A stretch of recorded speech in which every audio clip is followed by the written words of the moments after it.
Welcome to Ball Hogs PH. Game number 3 of the NBA Finals between the Cleveland Cavaliers and the Golden State Warriors just ended. Well, about an hour ago. And, well, we're going to be discussing it here on the show. Joining me in the studio is none other than Coach Charles Chu. Hello. How you doing, Charles? Good. You're good? And joining us from Las Vegas, we got Mo Twister. Hey. And all the way from Cleveland, none other than our main man, Aaron Atayde. Hey guys, how you guys doing? All right, guys. Well, we're good. Charles good. sounds miserable. I'm assuming you're a Cavs fan, Charles. Is Yeah. that why the hey? Hey, Nice to be here. Yeah. I know. Kind of sad. He wants to No, sound mysterious. I wanted a great finals. We were so close to having it. Well, we had a great game, though. He is just keeping up the whole "I am one of the most eligible bachelor" thing. No, that is not true. Yeah. I did not even know that was coming out. Right. You know, come on, Charles. We know that you had that bookmark. Of course he did. I wouldn't be surprised if Charles actually was the one who initiated the idea to those No, guys. that's a rival magazine. I must say. Okay, well, you know, let's what we noticed and what has been talked about even before this game happened was how LeBron James was so dominant in the first half of games 1, 2, and even 3, and he looked a little bit more passive in the second half of games 1, 2, and a little bit of 3 as well. So a lot of talk has been said about whether or not LeBron is kind of fatigued, and I just let's discuss it right now. Let's start with Charles. Charles, I mean you've watched this series very closely, especially the first 2 games. Yep. And what do you see in LeBron, especially come crunch time when he kind of stops attacking the basket? I think it's definitely a bit of a factor. Yeah. Look, he played even 46 minutes a day. He's still averaging like a triple-double, Yeah. basically. And you look at the last 3 minutes and a half plus, he missed 3 shots, a layup. He settled for a jumper on the other one. You could tell he's a bit gassed, but he still is making the right plays. He's trying to defend the best player on every team. He's switching. He's just doing a lot of things, and I kind of don't blame him, but at the same time, you kind of want to see him be more aggressive down the stretch. But again, you got to give credit to the defense of the Warriors. I think they've been outstanding too. Yeah, you know what? Actually, one thing that we all knew how good the Warriors were offensively, but for me, I mean, we all know how good they were defensively too. But I didn't know that they were this good. Like watching them in the finals now, it's been It's impressive. Even Klay extremely, Thompson, I think yeah. he's a bit magnified right now. The defense he's been playing on Kyrie, especially in 2 crucial possessions down the stretch. I mean, I think he's playing solid D. Mo. What do you see? Well, I mean, if we're talking about defense, of course, the difference maker and the surprise to me, and I think to everyone else, is Kevin Durant and how Yeah. much better he is defensively and how much better he's made this team defensively. And it hasn't just been this series. It's been all year long, really. It's just, again, he's really stepped it up. If we're talking about fatigue, though, and let's stick with that for a second here, I just don't buy it at this point. They had a week off prior to the finals starting. I know that LeBron led the NBA this season in minutes played, but he did find time to rest. They did breeze through the playoffs without really true, tough test, mental or physical test. So I'm not going to buy it. I mean, he is a freak of nature. He's coming off one of the best seasons he's ever had. And, we just see him fade in the game. And I'm not sure fatigue is the right word for it. It could be a variety of reasons, because we should see this also consistent with other players like Kevin Durant, who tends to pick it up. Picked it up here in the fourth quarter, scored 14 points in the fourth. Steph Curry, all these other guys who play heavy minutes as well, they should also feel the effects of fatigue. These guys had a lot of time off. So LeBron is fading, and I'm not sure if the excuse tired is the best excuse. So is he hiding from pressure situations? Maybe they're just not a good enough team, and he's just trying to do too much when the games are more important as the second half is. And your field goal percentage is going to go lower when you start to panic. We saw the Warriors panic in the third quarter when the Cavaliers started to at least pull away in this game. They eventually were caught, obviously, but bad shot after bad shot. We saw them kind of like, oh, okay, we're down by 5. Let's just jack up a couple threes here and try to shoot our way into it. Then they ended up going down by 8 because of it. But, of course, because they're so talented, they come back. Maybe it's just the Warriors are a much, much better team. Now, listen, if you look at the statistics in the first quarter of the series, So far in these 3 games, LeBron has 39 points on 70% shooting. In the second quarter, 25 points on 71% shooting. And then, boom, come third quarter, after that halftime break, it drops to 40% from the field, and he's only scored 21 points. And then in the fourth, it gets even worse, 36% from the field, and he's only scored 11 points in the series in the fourth quarter. So, yeah, it's easy to go, oh, okay, there must be an explanation. He's tired. But I don't buy tired. I think everybody at this point should be tired. They had a lot of rest. Again, these playoffs have been easy for both teams. I'm just not quick to go, oh, okay, he's tired. He's also said it himself. He's averaging a triple-double in the series, right? That has never been done since Will Chamberlain was dominating in the NBA. So we've never seen a triple-double average in the finals. So, or we haven't seen it since then. So I'm not buying tired. I'm buying under pressure, either getting blown out or getting embarrassed, and then kind of panicking. Well, that's my thing. What was glaring for me in the past couple of games is that when in the third, when he attacks the basket in the first half, it's either he scores or he gets fouled. Very rarely that they'll come up empty in that situation. There's nobody in the Warriors that can stop him when he gets to the basket. In the second half, he settles for jumpers. Or passes the ball to Kyle Korver, which he did in this case in the fourth quarter of game number 3. But that to me it shows me a little bit of fatigue, and it shows me also a little bit of maybe the stage is a little bit too big, and it's. I don't know. I mean, it's kind of. It's hard. It's hard to look at a guy that has been to 6 straight NBA Finals and say that it's too big of a stage. Yeah, which is crazy to say. So that's why I lean towards a fatigueness. No, for what it is, when they talked to him after the game, and they asked him that, and it was something that Coach Steve Kerr was apparently saying all throughout the entire time in the huddles and even during the pregame, that Kyrie and LeBron will not be able to do one-on-one for 48 minutes. At one point, both of them are gonna fall off the bus. They're gonna miss some shots. It wasn't even really that they were gonna get tired. Yes, they're at the tail end of that game. Both did look like they were going to get tired. But when LeBron was asked about it, he said, no, it wasn't even about fatigue. It was only that they missed shots that he would make in the second or third quarter. It's just a little bit more of some wiggle room, I guess, when it's in that fourth. I honestly thought that they were going to walk away with the win here today. Yeah. And pretty much everyone in the arena did. If Kevin Durant doesn't make one of the biggest shots of his career, it would have been a completely different story. You wouldn't even be talking about fatigue at this point. Well, that's true. Yeah, but we can't play the what-if game because, again, we can say if Kyrie didn't hit the big 3 and blah, blah, blah, right?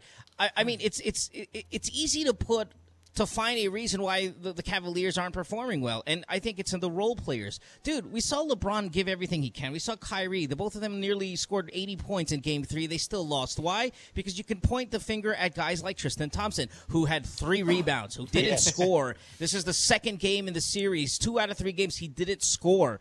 Steph Curry, scrawny little Steph, has 29 rebounds in 3 games. Tristan Thompson has 13? 11? Steph had 13 in Game 3. Tristan Thompson had 11 the entire series. So let's not, while I get it, you point fingers at the superstars, but LeBron has delivered. LeBron has delivered every single game. Kyrie has delivered today. We see Kevin Love delivering as well. But, you need more than that to beat this kind of Warriors team. So I think a lot of this stuff is just looking for excuses, finding some kind of reason to go, oh, okay, why are they down 0-3? Well, they're down 0-3 because the Warriors are freaking amazing. And you need everybody playing well if you expect to beat them. You can't have your starting center have 11 rebounds in 3 games and their starting point guard, who is a fraction of your size, have 29. These are the reasons why they're losing. No, and honestly, if Tristan Thompson was playing a whole lot better, and if he was giving you the double-double that he is supposed to be giving, the defensive liability in Richard Jefferson, who really could not guard Kevin Durant at any point in time in this game, it would have just been a completely different story. All right. Right, and then just one more thing about LeBron. If it's anything about fatigue, I mean, I read this stat, like the pace of play, the Warriors' pace of play is the fastest he has ever experienced in an opponent in his career. So he is maybe having a hard time with how quick the Warriors play and how fluid their ball movement is and how often they cut to the hoop or take guys off the dribble or, penetrate or fake to penetrate and hit a three. It's a lot of moving parts with the Warriors offense. That's what makes them super, dominant as well. And LeBron has never faced that kind of competition. And that's possibly a reason why he looks tired. It's because he's running around in circles, not because of how many minutes he played throughout the season, but a team like the Warriors can spin you around like a top and make you kind of wonder what the hell is going on here. It would make you look tired because you're running around in circles. I mean, that could be another reason on why you see them just kind of confused out there. Yeah, it's not a long season. It's, boy, this team, when you're this bad defensively, as the Cavaliers are that bad defensively, and you get a team as elite offensively as the Golden State Warriors, it's gonna be like a dance. They're just gonna spin you in circles, and you're gonna really get tired. Not because of the entire year, but because this series against this team, this dominant, they're really, really good. Yeah, and the Cavs are just really, really bad on defense. They have been bad all season long. They basically held the Warriors to 118 points. You can say that they held them to that number. Well, if you're saying this is the Warriors' worst game in the series, they still hit 16 threes, almost 50% from threes. That's ridiculous. And, the thing is, I like most point. Actually, the Cavs, you watch the first two games, they had so many mental lapses. Yes. You can't have it against the Warriors, not against this type of team. And this is a team that's already better than you. They've got a big four. The Cavs have a big three. Yeah. And for most part, it's been 2 out of 3 showing up in every game. And it's not going to get it done because the 4 players of the Warriors are just, so much better. And then their bench is also playing better than that of the Cavs. So it's really tough for the Cavs and to we win. said this in the beginning that the lapse in defense that we've seen from the Cavs is it's not unique to this series. They've done it in the other series. The only difference is, of course, the Warriors are better than by the far. Raptors. They're better than the yeah. Celtics. They're better than these other teams in the East. They're going to hit those shots, and you cannot have that. Listen, you're a coach, Charles. Maybe this statement is crazy. Maybe it's true. But if you take 5 of the best defensive players in the league and you go up against the 5 of the best offensive players in the league, guess who's going to win? The 5 offensive players. for sure. It's just the way it is, right? Yeah. So great if offense you beats great defense, man. all the time, right? So if you take the 5 best offensive players in, that a team can put out there, which is what you have in the Warriors, and put an inferior defense out there, guess what's going to happen? They're going to run you off the court every single time. Yeah, but the problem is the Warriors are better offensively and defensively Yeah, both- anyway. both So sides of the court. Yeah, that's why this is not much of a series. Yeah. And it's They're just better in every aspect. I think that a lot of us were so hyped up about the finals because of it's the rubber matches. It's the third time both teams are relatively healthy coming into the finals. That even me, like I was blinded by that, and I wanted to believe so badly after, I guess what has been a subpar postseason in terms of been boring, in man. terms of competitiveness, that we all thought that, man, I hope that the finals will be good, but we've had one good game. One good game in Listen, this. I'm still enjoying it. I'm not. I'm still enjoying the enjoying finals. it, but it's not competitive. But I'm still enjoying the greatness that for the sure. Warriors are Right, and that's showing. what it is. Yeah. I think that's the perfect statement. It's like, okay, listen, we're still witnessing history. Yeah. While it's not very competitive, it's still historical. Even some of the games that are ugly, they're impressive. The Warriors committed 20 turnovers in game 2, and they still whooped their ass. Yeah. They had 18 turnovers tonight, and they still Yep. won. And that's 18 turnovers plus LeBron and Kyrie almost doing 80 points between the two of them, and they still won. I'm still And hung up. remember I'm still what the- hung up on Leonard though getting hurt. I'm still there. still there. That Oh last yeah, series, no, I mean, that'll that- always be painful for a Yeah. Spurs fan. I mean, yeah, absolutely. But yeah, Well, this is but- greatness for sure. Yeah, I but mean, this is absolutely greatness. Absolutely greatness from the Warriors. But we've seen greatness also coming from LeBron James and Kyrie Irving. This game they were both great, but they still lost. I mean, this probably was the best shot that the Cavs had, and they still came up short. Of what else can the Cavs do to at least get one win in the finals? I mean, or is this a sweep already, Charles? Well, it's probably close to a sweep only because the Warriors, they smell blood, man. They want to make history right now. But if you're looking at the Cavs, they came also close. For me, a few mental lapses again. It was much less this game, but maybe one layup by Kevin Love when LeBron hit him with a really nice bounce pass down low. I mean, these little things, every single possession counts against the Warriors. Look, they're a team that can just get hot anytime. They can go on runs. You cannot have these silly mistakes or a lot of those switching mistakes that they Yes. did in games 1 and 2. I mean, they improved in this game, that's for sure. But against the Warriors, you got to play almost perfect. You can't let them shoot 16 threes. Of course, easier said than done because, well, they're a great team. But you just got to find a way to lock down and make every possession count. As cliche as that may sound, it's the truth. And you've just got to find a way to make some easy baskets. But I mean, how do you guard? How do you even begin to play defense against a offensive juggernaut? What LeBron James calls them, that the Golden State Warriors is. This, like he said, this is the most firepower that he's ever faced in his entire life. Right, and I'm sure a lot of teams said that about the LeBron super teams when, of course, when he went to Miami, Yeah. right? So I think to answer your question, though, is how do you play defense against this? It's you continue to, at least in my opinion, when we first started talking about this finals, is keep the game close. Remember, they had this game in hand, like you said, and it took an 11-0 run in the last 3 minutes for the Warriors to pull away and win. See, that's a collapse. Yep. If you just kept it close, you'd have won this game. You gave it, they went on an 11-0 run in the last 3 minutes. We saw Kevin Durant hit the big three. We saw LeBron not close out on that three. Yeah. And Kevin, we've seen him time after time hit that shot. Even he said it. I've been practicing this my whole life. It looked great. We all knew it was going in when it left his fingertips because we've seen it so often, and LeBron didn't close defensively there. Those are collapses. So how do you beat the Warriors? You keep it close, and then you pull away at the end, which was what we saw the Cavaliers do. And, except this time, they didn't pull it off. you got to We saw execute, them do though. it last year. yeah. I mean, LeBron missed a Game layup 7. down. He missed a layup that he'll He make did. 90% He did of the miss a time. layup. Kevin Love missed a layup. They missed a couple of open threes. Different story if they make one of those plays. But that's basketball, man. I mean, it's Yep. it's so Yep. easy to point that LeBron was waiting, inside the 3-point line, and KD walked up and drilled the go-ahead 3-point shot with 45 seconds to go in the fourth quarter. But that's not where they lost the game. Yeah, for sure. That's not where Yeah, it's not where they lost the game, but listen, the criticism on the Warriors coming into this was, are they able to close a game out? Because in a blowout, we knew that the Warriors were going to be able to do one or two of those or three of those in a series. But when it came close, this is where the advantage always felt like it was going to be the Cavaliers' advantage, right? In a close game, you bet on the Cavs. This was a close game.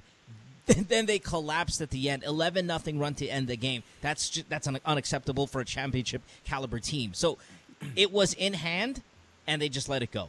So, I mean, you don't have to play perfect. You just have to not ruin it, and Yeah. they just kind of ruined it there at the end. Honestly, I think Cleveland does have to play perfect. I mean, we saw it today that they were near perfect. You had JR going. Kevin Love was there. There was Draymond was getting a technical foul. There was a scuffle between Iman Shumpert and Steph. That was exactly what Cleveland wanted. And like you guys said, they needed to keep it close. And yet it still didn't happen. And that's the scary part. And when I was looking at LeBron talk about it in the press conference, that's exactly what he said. And they asked him, he had 39, 11, and 9. Kyrie had 38 and 6. What happened? And he said, well, I know I did everything I could. I don't know. And you could see it in his face. He doesn't know if everybody else on his team did. But he knows that he did do everything to try and get this win. To get a perfect game from everyone, that's what's going to be needed to give if you want to see a Game 5 back in Oracle. All right, Aaron, you're there. You're in the queue. You're with the other media guys from around the world. And you were able to ask Steve Kerr, I believe, a couple questions during the post-game press conference. What exactly did you were able to pull from that interview from the post-game? I was very lucky to be able to ask him a question, and I thought that he would actually be one of the perfect people to ask about it as the head coach. What was the difference between Game 3 this year and Game 3 last year, where Game 3 was, and actually with this whole Golden State team, Game 3 is always a difficult game, no matter which series it is, especially in the finals against Cleveland. And he said that, they were able to keep this game close, and that was it. They learned from last year. And I quote, he goes, I just think I said, like I said before the game, I think we're a better team partly because of those reasons. And, of course, we have Kevin Durant on our team, but I think we're better from our experiences. You win a championship, then you lose one in heartbreaking fashion. You've pretty much seen everything at that point. So you get down in so you don't get down in the fourth quarter. You have it's a 5-point game with 6 minutes left. You don't say, oh man, we're down 5. Mm-hmm. you just give it all you have until the remainder of the game. And true enough, 11-0 run in that time got them a 3-0 series lead. Okay. And I guess we can also discuss like what the biggest difference is between both teams. Kevin Durant, man. Obviously, right? I mean, 7 out of 11. I mean, that's- 7 out of those 11. that's- Yeah, that's- I mean, that's he looks like he's clearly- going to pull away with the NBA Finals MVP award. Yeah. Aside from that Captain Obvious thing, is It's that what aside you're aside asking? from the Captain Obvious, that which even LeBron James has said, yeah, KD's a difference maker. It's what else is the difference between this Cavs team and last year's Cavs team and I this say Steph. Warriors. I mean, KD gets a lot of the accolades, Yes. but remember, this is Yeah. I still think this is Steph Steph's is team healthy. and his performance. Steph yeah. is healthy. He's healthy. He never used the injury as an excuse, so let's not say that he was injured because he never but he admitted clearly it, right? was. Okay. He wasn't right. right Clearly last he year. was. He's playing right? better But, now, that's for sure. At some point, that's our opinion, right? Because unless he says he was hurt, it's always going to be our opinion. But yeah, clearly he was. He's not hurt right now, and neither is he struggling. And I think that's probably the second biggest difference. Kevin being the obvious, but boy, has Steph really stepped it up. Even slightly defensively, has Yeah, stepped that last it up, play rebounding against the basketball. that last play against Kyrie, that was him, 1-on-1 when Absolutely. Kyrie settled for a tough 3-point shot. He played great defense there. Right, absolutely. He's rebounding the ball. He's dishing the ball. He's hitting his threes. He's lighting it up the way, a back-to-back MVP would. So I think Steph would be probably the second biggest answer here on what the difference is between last year and this year. How about Uh, go ahead. Yeah, Aaron. for the one thing that I saw that was very different was Draymond Green. I mean, the guy stayed out of foul trouble. Yes, he did get a technical foul, but that's usually when things start to get out of hand for Golden State. That's when, he becomes a little, out there. He starts pulling some elbows here and there. One thing is for sure, though, I guess, I don't know if anybody sees this, but Golden State is a dirty team. If you really come on, watch they've been dirty for the past 3 years. you know what? I've never seen it in person, and I never really looked at how they go around screens and boom, send elbows to ribs. This is a dirty team, but they did not lose their cool. They almost Cleveland, did. They almost did. Last year's Golden State would have lost their cool. Last year's Draymond Green got suspended because of that. This time around, you could see that they learned that they needed to keep their head there. And I think, Steve Kerr is phenomenal. He has this team so disciplined out there, whether it's to send an elbow to somebody's rib or to make sure that they stay in the game and not get ejected. Well, you brought up Steve Kerr. And I want to go there. I mean, it's Aaron. Did you hear anything within the beat writers and the other media heads there about how different, or if there is any difference with Steve Kerr being there to coach the team rather than Mike Brown? No, apparently it's the same thing. They're echoing the same sentiments all throughout, whether it's the tone that they're using, talking to the players, whatever it is being talked about the players, the philosophy, that's the same thing. So it's just coming from a different mouth. But they're practically preaching the same lessons to the players, and that's why the players have responded. But the one thing is for sure that the players, no matter what, I mean, they know what they're supposed to do out there on the floor, no matter who's saying it. And that's what Klay Thompson was saying when they asked, when it got down to the last 2 minutes, 3 minutes of the game, was it Coach Kerr or was it Coach Mike Brown that said, okay, we got to get it to KD? Apparently, nobody said anything. They just knew. They knew what to do, man.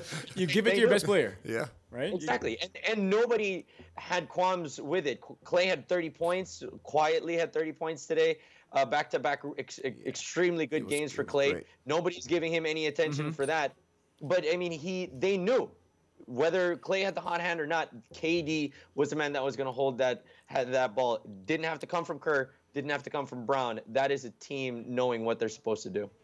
Plus, of course, they're riding the hot hand again. KD had 14 in the fourth, so he is their closer. If this was baseball, he's the ninth inning guy that comes in and closes this thing out. So, yeah, Klay played 40 minutes. He goes under the radar, but he still drops 30 and hits 6 threes. Plays some excellent defense and all that. So, yeah, I think, in reference to the question about who's going to tell who to do what, come late in the fourth, I think this team has practiced all season long. They've dominated all season long. They exactly know what to do. They're talented enough to not need any micromanaging or any things like that. They go out there and they walk the walk and absolutely, know what to do, and let's give it to Kevin Durant, your best player, who has the hot hand of the moment. I think one thing also is this team just has no egos, and they don't care who gets the glory. And you see that it's in a lot of the winning teams, a lot of successful teams, even that TNT team here won a PBA championship. When everybody's on the same page, whether it's from the coaches, top to bottom, from management down, all the players, it makes such a big difference. And you can feel that it's real with the Warriors. A lot of players will always say the right things, but you don't see them do it. But with this team, I mean, it's real. Like I like that point. Klay Thompson was great all game long, great on offense, great on defense, and nobody's even talking about him. Yeah. They're all talking And about he had KD. 30. And he's cool with it. Yeah, that's the beauty. That's why it's such a they're so successful. Yeah, it's kind of like what San Right, Miguel is now. You don't hear them call it like you said earlier, Aaron. Now again, you're there. You can kind of get the quotes. LeBron said, "I did everything I could do." You know, it's lines like that you'll never hear from Golden State. sure, Obviously, that's a dig on somebody else. Could be his subtle good shots. friend Tristan Thompson, right? For but sure, you don't Tristan see Thompson. the Warriors do that. Maybe that's because they don't struggle and they don't go through losing streaks and stuff. But we saw LeBron a couple times throw his teammates under the bus this season by saying, "Oh, we're top heavy." In other words, it's just me and my two buds, and everybody else blows. We need another playmaker. That's great. That's a great that point. kind of rhetoric doesn't come out of any of the Warriors players. And again, I don't know if that's because they're successful. It's because but they're they so also- good. They're so maybe good. they're so good. I think that their has- Or character. maybe they get along. But You know, they that's- get along and they understand. It's the total package, right? They're extremely good. They really don't fail much, and the character the players their have. character, the leadership from Steve Kerr. I mean, he's been great. yeah. He has a big influence on the whole culture of the And Warriors. speaking of And which, you, go ahead, Aaron. you just won 15 straight, playoff games. You win 15 straight playoff games. Not that many things can piss you off, really, at this point. They've lost one game since March, right? Like, Yeah, Exactly. they've lost one game since Yeah. March. And speaking Yeah, I of think which, like 30 and let's 1. It's crazy. let's talk about that streak. A lot of the Warriors never said anything about we're looking at sweeping the playoffs and the finals. No, they never said it. They said no, we want to win number 15 and not win number 16. And then now they're here. They're one win away from making history, not dropping a single game in the postseason, which has never been done before. If they are able to do this, go home to Golden State with a title and not losing a single game in the playoffs, will this finally erase last year's stigma of losing despite being up 3-1?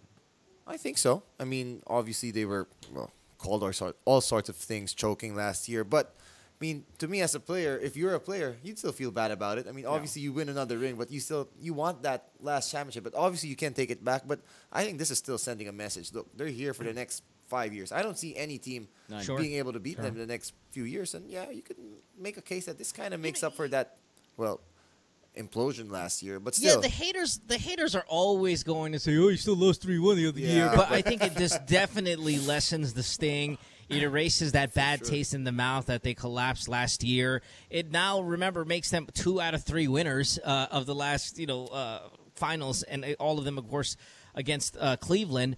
I think not only does it erase last year's collapse, but it puts the Warriors, in my opinion, as the greatest NBA team in history. To be able to do what they're doing against the competition that they're doing it, which is, of course, focusing on LeBron James and his squad, LeBron being the greatest player on the planet, still very much in his prime. And, it's not like he's leading a starless team. He has Kyrie. He has Kevin Love. They have veteran people there. They've got firepower. They led the NBA in three-pointers. Or what are they, second? I'm sorry, it was Houston, right? But, they're still one of the top three-point teams in the NBA. I think being able to beat this Cavaliers team in the fashion that they are doing it absolutely puts them as the greatest team in the history of NBA. The Warriors also have the longest winning streak in postseason than any other team of the major pro sports, American sports, so football, baseball, hockey, all of those big ones. but Mo, the you're Warriors are saying still doing single things season. that have never been done You're there. saying single Absolutely. season or like overall as a whole? Because I post that question on Twitter and people are like, "Nah, they're still going to the Bulls," and it's such a tricky topic. So this Right. You this can't season, go against the Bulls, but I'm going to say this season, the this year, 2016-2017 Golden State Warriors. So the Greatest wins that year they ever.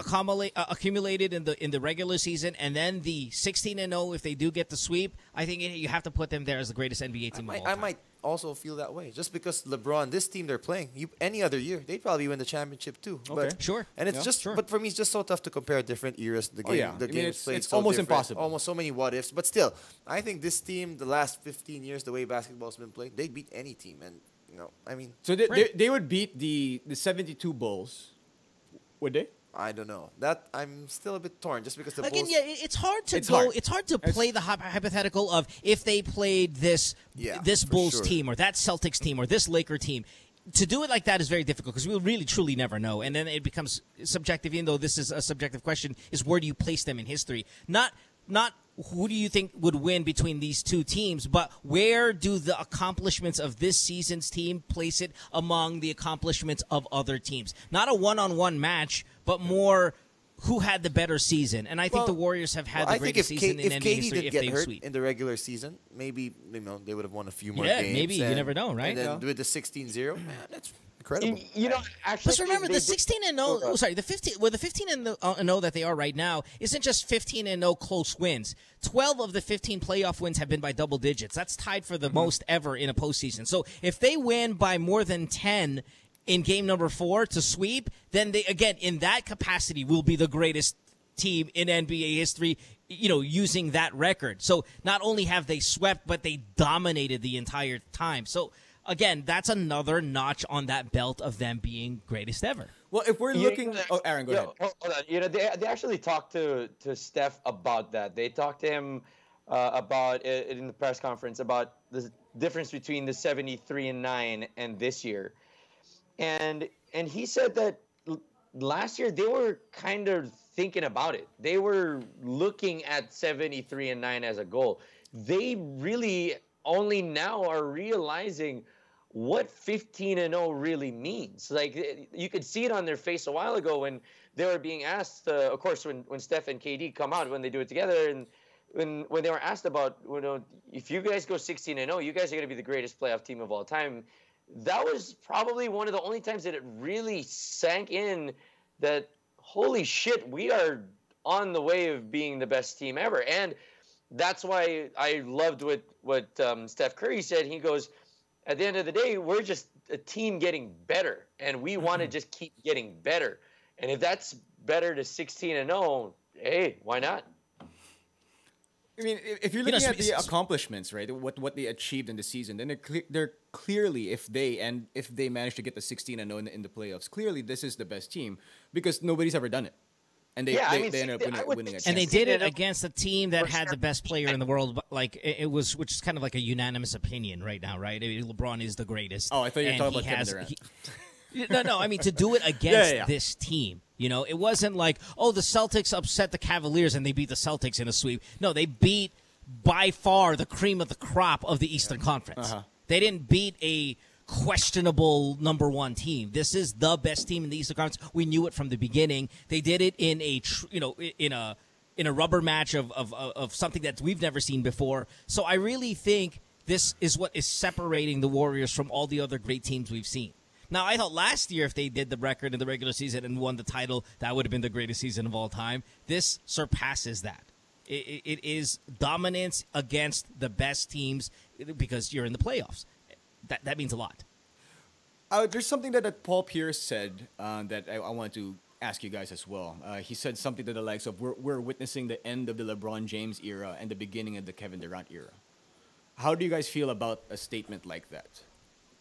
It's tough because Kevin Durant's in a super team. I mean, a team that's been in the finals 2 years without him. But LeBron's in a super team too, man. Well, No, it's not as super. And he has been. I know he has been, but KD joined a team that would have made the finals even without him. I mean, if he kind of did this with maybe The most wins in the regular season, not just any team. yeah, that's right. Kind of like but and they weren't better that regular season when he was on the team than when he wasn't So, there. I get it. I'm being defensive, obviously, but I don't think. I feel bad that we give LeBron a pass for his super team, participation in it for NBA history. He has put on, he has put himself on squads. He himself has bartered deals to make his team a super team. That's something Kevin Durant didn't do. LeBron went out there and still, we're going to trade this Wiggins and we're going to grab this guy. He actually had a role in it, and that separates him from Kevin Durant.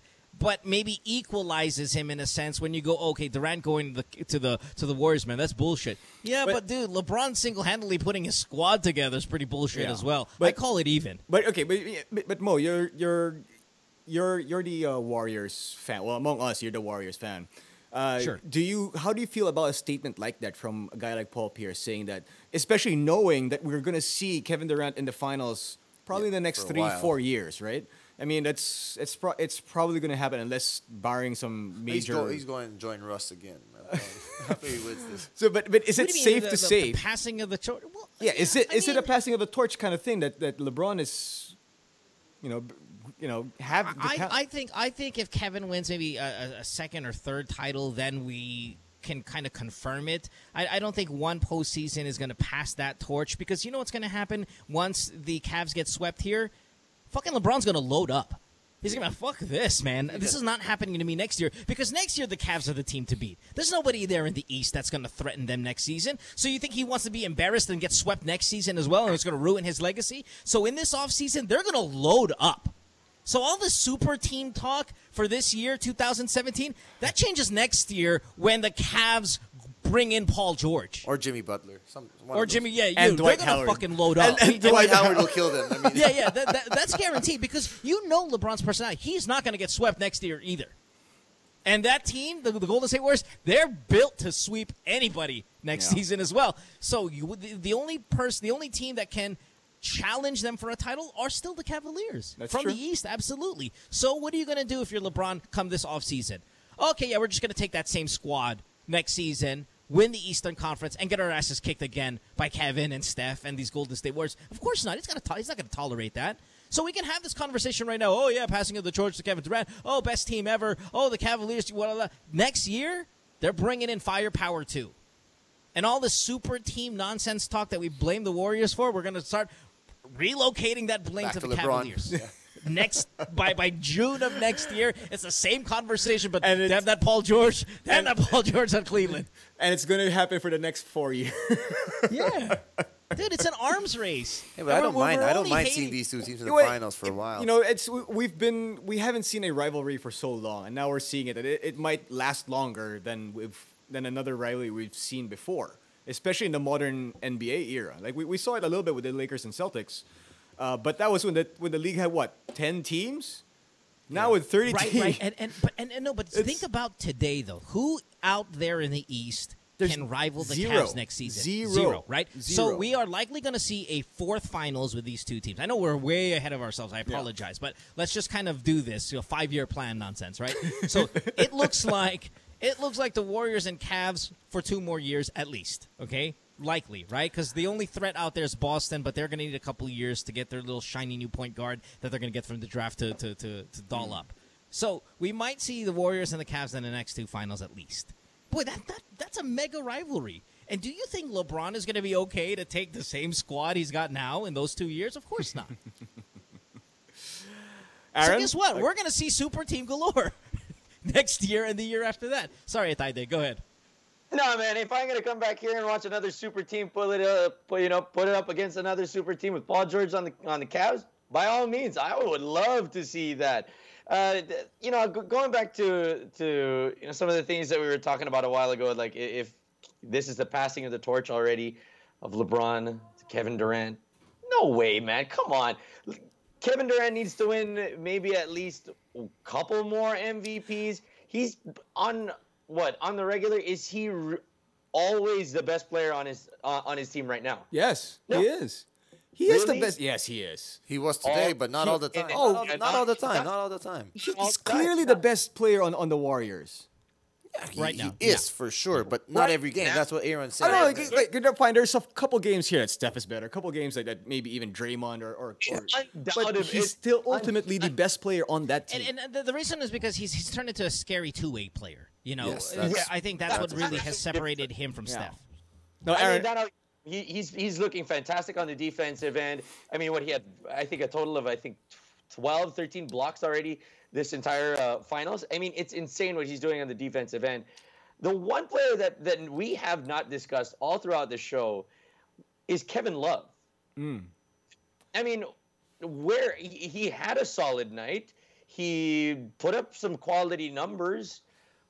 Where does he fit in the equation with the Cleveland Cavaliers if indeed this is the end of the road that where the end of the road of Kevin Love with the Cavs? What do you do now? I mean, today he had 9 points, 6 steals, 13 There you go. rebounds. He was 1 for 9. And He he's missed a huge 1 for layup 9, too. yeah. That's the only problem. Yeah. But I But, get what you're I mean, saying. He's been Right. great. But he still is your third option. Yeah, I he mean, is. like, let's not get it Yeah. twisted. You guys not going to take the bulk of your shots, and I think he's performed fine in this finals. He had 27 and 7 the game before, and then he had a monster game, 15 and 21 in game 1. But- So But with 3 obviously, blocks. So, it's not equaling wins. That's the problem. Yeah. yeah, but that's not his fault, though. I think And that- I think- neither is LeBron's amazing performances. But I equating think to the wins, problem and neither is Kyrie's. the Warriors have 4 stars. If you match up Love Yeah. and Green, they cancel each other out. LeBron, Durant, Kyrie, and Steph. The problem is Klay Thompson has what? J.R. Smith, who played great today, but I mean, Klay Thompson had 30. And No, great. it's Clay and Kevin Love that are supposed to Okay, be able to so cancel each other out. Draymond has no matchup.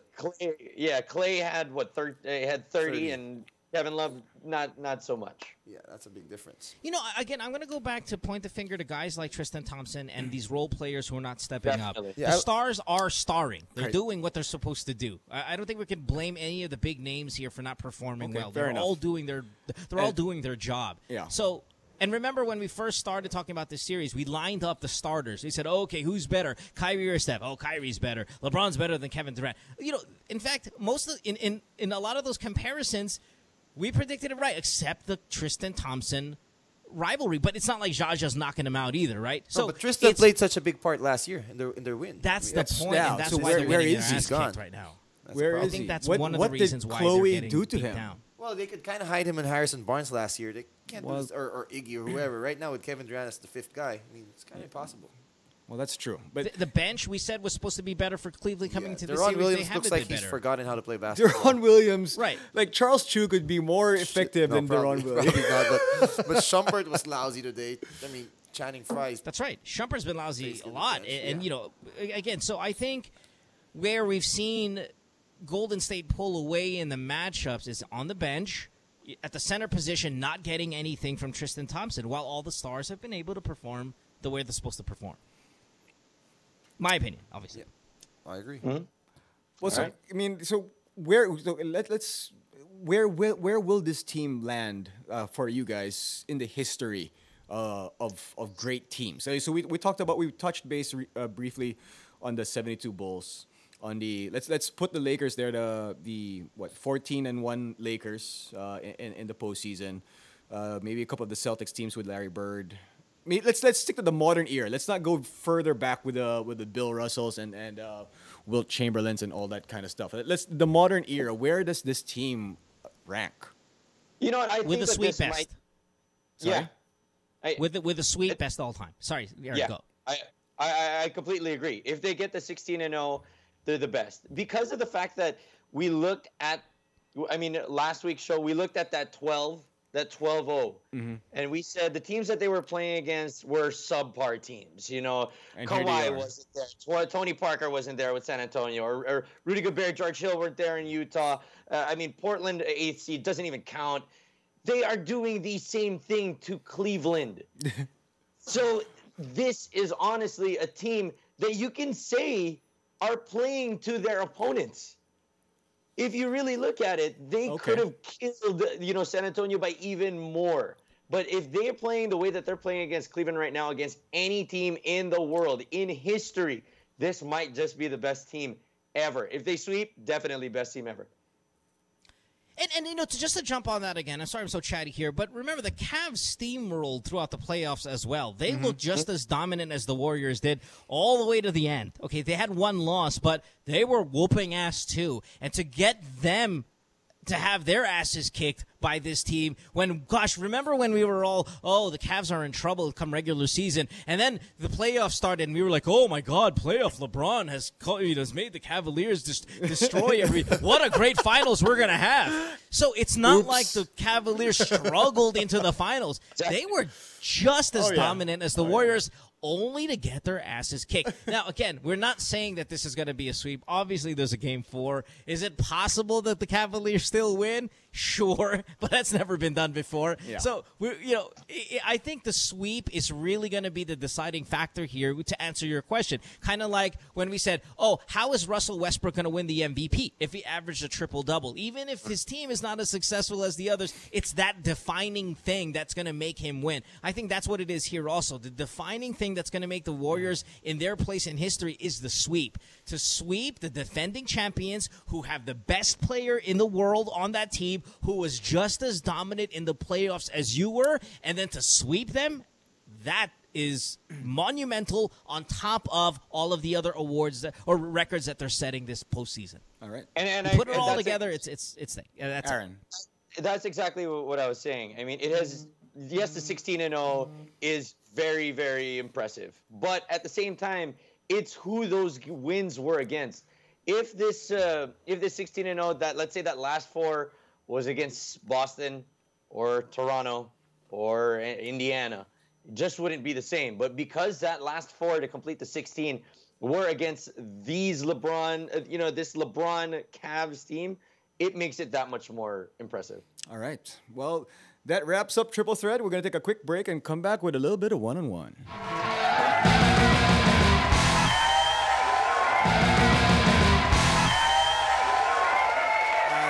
Final thoughts in the series. Is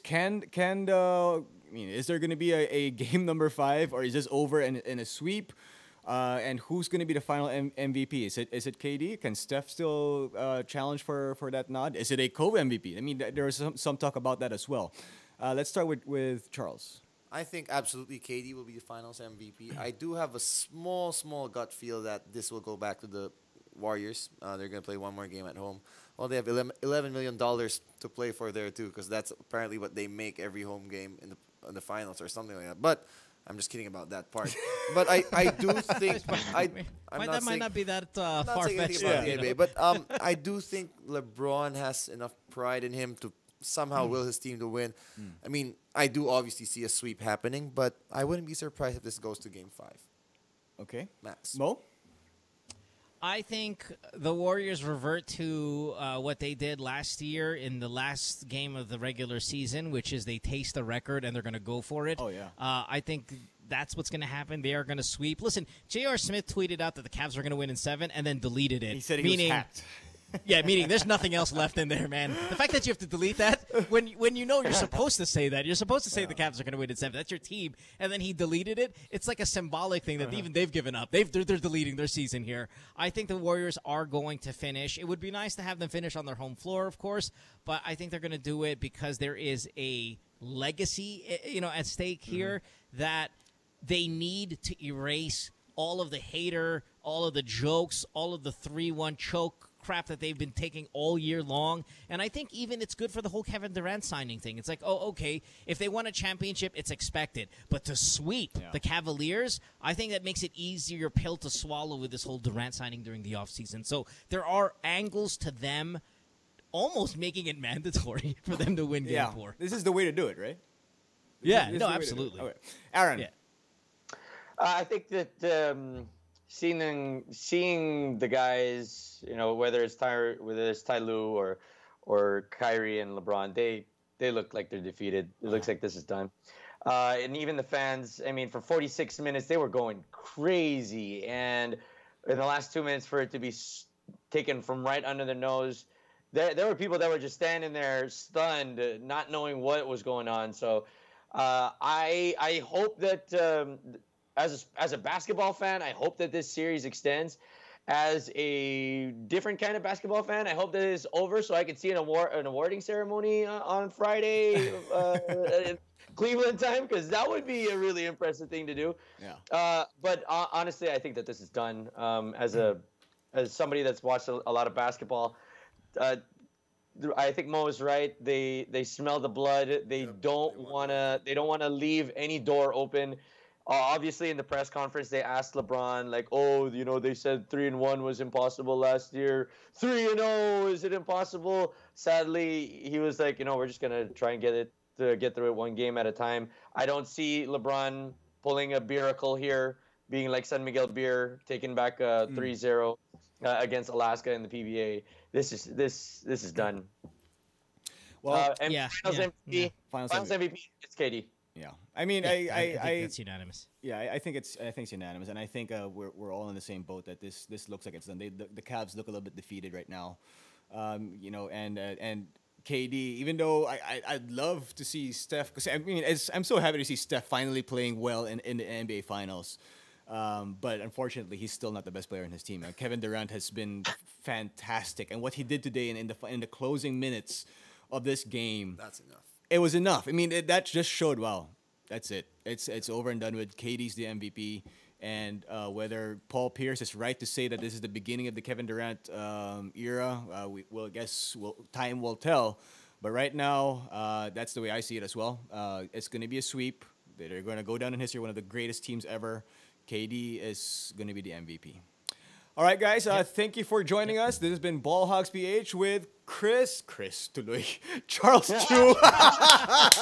Story of his life. I know, the story of his life. Charles Chu in the studio with me, Gino Rapino, of course, Mo Twister in Las Vegas, and all the way from Cleveland, Ohio, Mr. Aaron Ataide. Thanks, guys. Thanks for joining us. And Aaron, get some sleep, man. Yeah, later. Bye, guys. Yep. Chris See ya. Chu. Bye-bye. You wish it was Chris too, right?